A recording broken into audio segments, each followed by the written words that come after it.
Piedone săltat de DNA pentru fapte de corupție, care, surpriză, s-ar fi petrecut în mandatul său de șef al ANPC. De fapt, nu e nicio surpriză. De ani de zile, numai protecția consumatorilor nu avem noi la ANPC. Gândaci?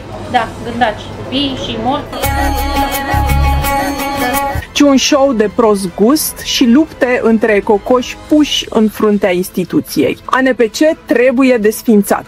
A venit momentul, iar atribuțiile sale de control să meargă la instituții care au competențe reale în domeniu, de tipul ANSVSA, DSP, Consiliul Concurenței, Banca Națională și altele, pentru că statul român are multe instituții. Vorbim zilele acestea de reforma statului. Uite reforma statului. ANPC are o organigramă de 1300 de posturi, deci va fi o economie serioasă la buget. Despre faptele cu iz penal ale domnului Piedone nu vreau să comentez. Așteptăm justiția să-și facă treaba. Ce s-a văzut însă cu ochiul liber este că domnul Piedone a comis abuz după abuz în această funcție a sa de șef al ANPC. Și mai grav este că a înșelat milioane de români, lăsând impresia în tot acest spectacol mediatic grețos că așa se face protecția consumatorilor în România. ANPC-ul a fost de prea mult timp confiscat politic și transformat într-o bâtă contra antreprenorilor din România.